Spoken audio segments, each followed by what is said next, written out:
Welcome to NRK narrates. దేవుని పరిశుద్ధమైన ప్రశస్తమైన నామానికి స్తుతులు స్తోత్రాలు. మీ అందరికీ నా వందనాలు తెలియజేస్తున్నాను.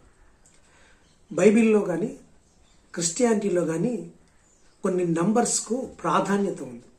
అంకెలకు, నంబర్స్కు, సంఖ్యలకు ప్రాధాన్యత ఉంది. 1వ నెంబరు దేవుణ్ణి సూచిస్తుంది. మన దేవుడు ఒకడే. 1వ నెంబరు దేవుని సూచిస్తుంది. అలాగే 3 నెంబర్, 3వ నెంబరు త్రియేక దేవుణ్ణి, త్రిత్వాన్ని సూచిస్తుంది. మన దేవుడు మూడు స్వభావములు కలిగినవి. తండ్రి, కుమారుడైన యేసుప్రభువారు, పరిశుద్ధాత్మది. ఇది 3 అనేది త్రియేక దేవుణ్ణి, ట్రినిటీని, ట్రయూన్ గాడ్ని సూచిస్తుంది. అలాగే 7 కంప్లీట్, పరిపూర్ణం, సంపూర్ణం. దేవుని యొక్క సంపూర్ణతను 7వ నెంబర్ సూచిస్తుంది. 7వ నెంబరు దేవుని యొక్క సంపూర్ణతను సూచిస్తుంది. అలాగే 11 ఏంజల్స్ని సూచిస్తున్నారు. 11 అంటే దేవదూతలను సూచిస్తున్నారు. 12 డిజైబుల్స్, శిష్యులను సూచిస్తున్నారు. అలాగే చాలా 21, 40 ఇలా చాలా నెంబర్స్ బైబిల్ గ్రంథంలో కానీ క్రిస్టియానిటీలో కానీ ప్రాధాన్యత కలిగి ఉంది. చాలామంది 21 రోజుల ఉపవాస దీక్షలు చేస్తారు. అలాగే 40 రోజుల ప్రార్థనలు చేస్తారు. 40 అనే సంఖ్యకి చాలా ప్రాధాన్యత ఉంది. ఎందుకంటే ఒక తరం 40 సంవత్సరాలు, 40 అనే ఆ మాటకు ఎక్కువగా బైబిల్లో అర్థం ఉంది. అలాగే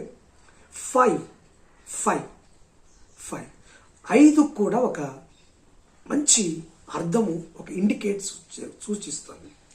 ఈ సంవత్సరం 2025వ సంవత్సరం. 2020 అంటే 24 అయిపోయి 25లో మనం ఉన్నాం. 24 అయిపోయింది, 25, 4 అయిపోయింది, 5లోకి వచ్చాం. అంటే చివరి అంకె 5. 5వ నెంబరు దేన్ని సూచిస్తుంది, దేనికి ఇండికేట్గా ఉంది అంటే గ్రేస్, కృప. 5 అంటే కృపకు సంకేతంగా ఉంది. కృపను సూచిస్తున్న అంకె ఏదైనా ఉంది అంటే, నంబర్ ఏదైనా ఉంది అంటే అది 5. 5 అనగా గ్రేస్, కృప. ఈ 2025వ సంవత్సరం కృపా సంవత్సరంగా మనందరికీ దేవుడు ఇచ్చిన ఒక భాగ్యం, కిరీటం. ప్రతి సంవత్సరము ఆయన ఇచ్చు దయా కిరీటమే, కృపా కిరీటమే. సో ఈ సంవత్సరం కూడా ఇంకా 5 వచ్చింది కాబట్టి ఇది కృప నుంచి అధికమైన కృపలోకి మనల్ని నడిపించే సంవత్సరంగా ఉంటుంది. ఈ కృపా సంవత్సరం. ఆయన కృపను పొందుకున్న వారంగా ఉండాలి. కృప అనేది ఆశీర్వాదం. దేవుడు మనకు ఉచితంగా ఇచ్చే ఆశీర్వాదం. ఎందుకంటే కృప అంటేనే అర్హత లేని వారికి అర్హతను కలిగించేదే కృప. అంటే మనం దేవుని కృప పొందుకోవడానికి ఎంత మాత్రమో అర్హులం కాదు. We are not worthy person. ఆ వర్తీ కాని మనల్ని అర్హత కలిగించిన ఏదైనా ఉందంటే అది గ్రేస్. ఈరోజు ఇంకా మనం బ్రతికున్నామంటే, అంటే గడిచిన సంవత్సరాలు అనేక మంది భౌతికంగా మనల్ని విడిచిపెట్టి వెళ్ళిపోయారు. ఇంకా మనము బ్రతికున్నామంటే just because of his grace. We're still alive just because of his grace. ఆయన కృప మూలముననే ఇంకా మనం బ్రతికి ఈ లోకంలో ఉన్నాం. అంతే. ఇంకా మన ఆరోగ్యం కాదు, మన బలం కాదు, మన శక్తి కాదు, మన హ్యూమనిటీ లెవెల్స్ కాదు, ఇలా ఏమీ కాదు. కానీ just because of his grace, ఆయన కృపే మనల్ని ఇంకా బ్రతికించి ఈ సంవత్సరంలోకి తీసుకొచ్చింది. ఈ 2025వ సంవత్సరం కృపా సంవత్సరం. అయితే కృప మనం పొందుకున్న వాగ్దానం లేకపోతే పొందుకున్న ఆశీర్వాదం ఒక కండిషన్ తోటి ఉంటుంది. చాలామంది అనుకుంటారు కృప అన్కండిషనల్గా మన మీద కుమ్మరించబడుతుంది అని అనుకుంటాం. ఓకే, కృప అన్కండిషనల్గా కుమ్మరించబడుతుంది కాదంటాలే, కానీ కృపకు కూడా పరిమితులు ఉన్నాయని ఈరోజు మీకు చెప్పడానికి నేను ఇష్టపడుతున్నాను. కృప కూడా ఆగిపోతుంది, కృపకు కూడా పరిమితులు ఉన్నాయి, కృపకు కూడా లిమిటేషన్స్ ఉన్నాయి. కొన్నిసార్లు తప్పులు జరిగినా వెంటనే ఎందుకు మనం శిక్షను అనుభవించట్లేదు అంటే అది ఆయన కృప. తప్పు చేస్తాం, పాపం చేస్తాం, ఎందుకు ఇమ్మీడియట్గా పనిష్మెంట్ మనకు రావడం లేదు? తప్పులు చేసిన వాళ్ళు, పాపములు చేసిన వారు, దేవుని ఎరిగి కూడా దేవునికి ఆయాస్కరమైన పనులు చేసిన వారికి ఎందుకు పనిష్మెంట్ దొరకడం లేదు? ఎందుకంటే ఇంకా ఆయన కృప నిలిచి ఉంది. మనము ధర్మశాస్త్రము కింద లేము కానీ కృప కింద ఉన్నాం. ధర్మశాస్త్రం అనేది లా, మనం తప్పు చేస్తే తప్పని చెప్తుంది, శిక్షించాలని చెప్తుంది. కానీ మనం కృపాకాలంలో ఉన్నాం. We're in era of grace, కృపాయుగంలో ఉన్నాం. కృపాయుగంలో తప్పు చేసినప్పుడు ఇమ్మీడియట్ పనిష్మెంట్ రాకపోవచ్చు, కానీ ఇమ్మీడియట్గా మనకు కృప అనేది దొరుకుతుంది. అయితే ఆ కృప ఎంతకాలం? ఎన్ని తప్పులు చేసుకుంటూ పోయినా కానీ నీకు ఆ కృప ఉంటుందా? కృప విస్తరిస్తుందని పాపము చేయాలా? పాపము చేస్తామా? ఒకసారి ఆలోచించండి. ఇదే విషయాన్ని అపోస్తలుడైన పౌలు గారు రోమీయులకు రాసిన పత్రికలో ఈ కృప గురించిన కొంచెం వివరణ ఇచ్చారు అక్కడ. అంటే ధర్మశాస్త్రం ఏం చెప్తోంది, కృప ఏం చెప్తుంది, అసలు కృప కింద ఉన్న మనం ఏం చేయాలి అనే విషయాలు చెప్తున్నారు. రోమాపత్రిక 6వ అధ్యాయము 14-15 వచనాలు. రోమాపత్రిక 6వ అధ్యాయం 14-15 వచనాలు. మీరు కృపకే కాని ధర్మశాస్త్రమునకు లోనైన వారు కారు గనక పాపము మీ మీద ప్రభుత్వము చేయదు. అట్లైన ఎడల కృపకే గాని ధర్మశాస్త్రమునకు లోనగు వారము కామని పాపము చేయుదమా? అదన్నిటికీ కూడదు. మనము కృపలోనే ఉన్నాం కానీ ధర్మశాస్త్రం కింద లేవు. వీఆర్ నాట్ అండర్ లా, ధర్మశాస్త్రం కింద లేవు. We are under grace. మనము ధర్మశాస్త్రము కాకుండా కృప కింద ఉన్నాం. అయితే కృప ఉంది అని విచ్చలవిడిగా ఇష్టానుసారంగా పాపం చేయాలి అట్లనరా? పౌలు గారు ఇదే రోమాపత్రికలో దాదాపు 9 సార్లు అట్లనరాదు అంటారు. అంటే దాని వివరణ ఇస్తూ అట్లనరాదు అంటారు. ఏం అట్లనరాదు? ఇప్పుడు ధర్మశాస్త్రం అనేది పనిష్మెంట్ ఇస్తుంది. మరి కృపలో ఉన్నప్పుడు పాపం చేస్తే పనిష్మెంట్ దొరకటం లేదు. అలాగని పాపము చేసుకుంటూ వెళ్ళాలా? పాపము చేయడానికి ఇది లైసెన్సా? కృప, గ్రేస్ అనేది లైసెన్స్ టు సిన్నా కాదు. పౌలు గారు అదే చెప్తున్నాను, అట్లనరాదు, అలా చెయ్యరాదు. కృప విస్తరిస్తుందని పాపం చేయడం. కృప అనేది ఆయన ఇచ్చే ఒక భాగ్యం. కృపా సత్య సంపూర్ణుడిగా వచ్చి అర్హత లేని మనల్ని అర్హులుగా చేసింది. ఆ అర్హత పొందుకున్న మనము కంటిన్యూటీగా పాపము చేస్తూ లోకానుసారంగా ఉంటున్నప్పుడు కృప దొరుకుతుందని అనుకుంటున్నావా? ఎస్, మన కృపలో ఉన్నాం. ధర్మశాస్త్రం కింద లేవు, కృపలో ఉన్నాం. కృపా సంవత్సరమే 5 ఇండికేట్స్ గ్రేసే. బట్ ఎంతవరకు ఆ గ్రేస్? ఎంతవరకు? ఒకసారి ఆలోచించి. అట్లయినా కృపకే కానీ ధర్మశాస్త్రమునకు లోనగు వారము కామని పాపము చేయదమా? ధర్మశాస్త్రం మనలో పరిపాలన చేయ. ధర్మశాస్త్రం కింద మనం లేవని పాపం చేస్తామా? చాలామంది ఏం చేస్తున్నారంటే కృపను దుర్వినియోగం చేస్తున్నారు. ఈ రోజుల్లో అత్యధికంగా మనుషులు పొందుకునేది దేవుని నుంచి ఏంటంటే కృప. దేవుని నుంచి మనుషులు, క్రైస్తవులు కానీ మనుషులు కానీ పొందుకునే అత్యధికమైన బహుమానం, అత్యధికమైన ఆశీర్వాదం ఏదైనా ఉందంటే హిస్ గ్రేస్, ఆయన కృప. ఈ రోజుల్లో అత్యధికంగా దుర్వినియోగం చేయబడుతున్నది ఏంటి అంటే ఆయన కృప. ఆయన కృప విస్తారంగా దొరుకుతుంది కాబట్టి అది విస్తారంగా దుర్వినియోగం చేయబడుతుంది. కృప ఉండటంతో పాపము విచ్చలవిడిగా పెరిగిపోతుంది. పాపము చేయటానికి వెనకాడటం లేదు. భయము, భీతి అనేది రావడం లేదు. ఎందుకంటే గ్రేస్ అనేది ఉంది కదా. ఈ మధ్యకాలంలో కొంతమంది హైదరాబాద్ ఆ ప్రాంతాల్లో హైపర్ గ్రేస్ అని ఒకటి వచ్చింది. నువ్వు ఎంత పాపం చేసినా ఏం కాదు, హైపర్ గ్రేస్ అనేది ఒకటి నిన్ను కాపాడుతుందని. ఎంత దౌర్భాగ్యం అండి, ఎంత దరిద్రం అండి. పౌలు గారు చెప్పారు కదా, ధర్మశాస్త్రం కింద లేవు కానీ కృప కింద ఉన్నాం. కానీ కృప కింద ఉన్నంత మాత్రాన పాపము చేస్తామా? అట్లన రాదు, అలా చేయకూడదు. నో.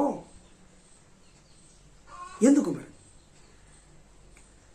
అయితే విచ్చలవిడిగా నువ్వు పాపము చేసుకుంటూ దేవునికి దూరం అయిపోతే కృప నిన్ను వెంబడిస్తుంది, క్షేమము నీతోటి వస్తుంది అనుకోవటం పొరపాటు అవుతుంది.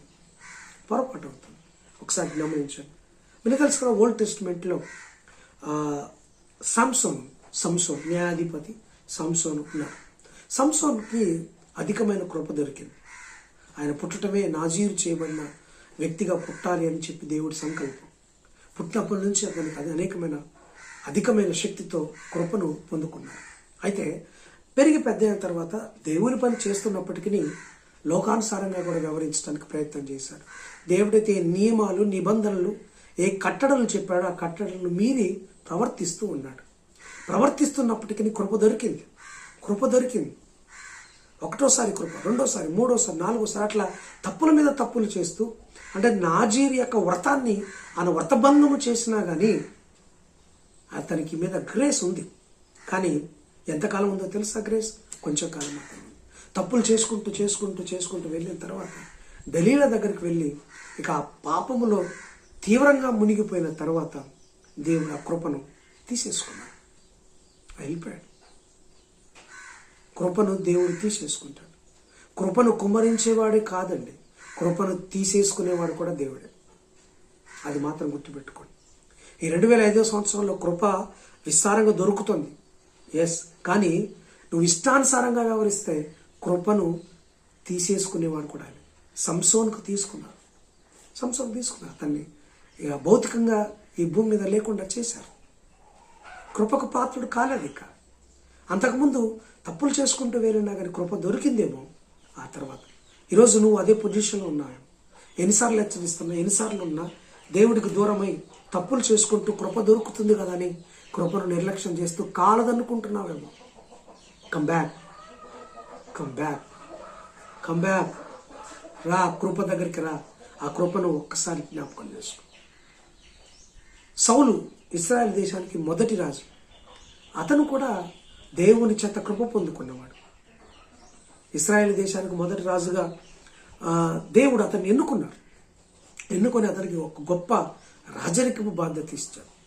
నా అడుగుజాడల్లో పనిచేయి, నేను చెప్పినట్టుగా పనిచేయి, సమూయేలు ప్రవక్త చెప్పినట్టుగా పనిచేయి, పరిపాలించన్నప్పుడు కొన్నాళ్ళు మంచిగానే పరిపాలించాడు. కృప దొరికింది. గొప్ప రాజు, ఆజానుభావుడు, చక్కటి పరిపాలన అందించాడు. కానీ కొన్నాళ్ళకి కృపను అధికంగా దొరుకుతుంటే కృపను నిర్లక్ష్యం చేశాడు. తప్పుల మీద తప్పులు చేసుకుంటూ వెళ్ళిపోయాడు. దేవుని మాటను ధిక్కరించాడు, ప్రవక్త మాటను ధిక్కరించాడు, చేయకూడని పనులు చేశాడు. రాజై ఉండి యాజక ధర్మం చేయకూడని పని యాజక ధర్మం చేశాడు. దేవుడు సమూయేలు ప్రవక్త వద్దన్న పని వాలాయించి చేశాడు. ఏమైంది? కృపను లాగేసుకున్నాడు దేవుడు. తానే చివరికి ఆత్మహత్య చేసుకునే స్థితిలోకి వెళ్ళిపోయాడు. కృపను లాగేసుకున్నారు. కృప నువ్వేది చేసినా నీ వెంబడి వస్తుంది అనుకుంటే అది పొరపాటు. నువ్వు తప్పు చేసినా, దేవునికి దూరమైన పాపము చేసినా, దేవునికి ఆయాస్కరంగా బ్రతికిన కృప నీకు వస్తుంది అనుకుంటే ఇట్స్ రాంగ్. రాదు. సౌలుకు రాలేదు, సంసోన్కి రాలేదు. ఒకసారి అర్థం చేసుకో. యేసు ప్రభువు కృపా సత్య సంపూర్ణుడుగా ఈ లోకంలోకి వచ్చినప్పుడు ఇస్కరియోతు యూదాకు అనేక తప్పులు చేశాడు. ఆయన ట్రెజరర్గా ఉన్నారు. 12 డిసైపుల్స్లో ట్రెజరర్గా ఉన్నారు, కోశాధికారి. డబ్బు సంచి అతని కానే ఉంది. అనేక సార్లు ఆ డబ్బును దొంగలించారు. యేసుప్రభువుకి తెలుసు ఆ విషయం. ఆయన కృప చూపాడు. కానీ పదే అదే తప్పులు చేస్తూ ఆ కృపను నిర్లక్ష్యం చేశాడు. ఉరి పెట్టుకొని చివరాకకు చనిపోయాడు. కృపను నిర్లక్ష్యం చేయదు. Yes, this is the year of grace. కానీ ధర్మశాస్త్రం కింద ఎమ్మటే పనిష్మెంట్ రానట్టుగా ఈ సంవత్సరం రాకపోవచ్చు. కానీ కృపను దేవుడు వెనక్కి తీసుకునే ప్రమాదం ఉంది. కృప విస్తరించుట చేత పాపము చేయవలన అట్లా నరాదు. No, we're under grace, but we live within the limits, within the guidelines of Bible యొక్క నియమావళిని అనుసరించి మనం జీవించాలి తప్ప కృపను పొందుకున్న వారమై ఇష్టానుసారంగా వ్యవహరించొద్దు. ఒకవేళ నువ్వు ఈ కృపను హైపర్ గ్రేస్ను ఆధారం చేసుకొని ఇష్టానుసారంగా జీవించావేమో, కమ్ బ్యాక్. ఈ 2025 సంవత్సరంలో ఆ కృప కిందికి రా. కృపను గౌరవించు. కృపను పొందుకున్న వారిపై కృతజ్ఞత కలిగి జీవించు. అప్పుడు కృప నీ మీద ఇంకా విస్తారంగా ఉంటుంది తప్ప కృప లేకుండా ఇష్టానుసారంగా జీవించి, కృప పొందుకొని కూడా కృతజ్ఞత లేకుండా నువ్వు జీవిస్తే గనక కృప నీ నుంచి వెళ్ళిపోయే ప్రమాదం ఉంది. జాగ్రత్త. సో మనందరం కంబ్యాక్ అవుదాం, గ్రేస్ దగ్గరికి, అండర్ గ్రేస్ కిందికి కంబ్యాక్ అవుదాం. దేవుడు మనందరినీ 2025 సంవత్సరంలో తన కృపా మహదైశ్వర్యముతో దీవించి ఆశీర్వదించును గాక. ఆమెన్. God bless you.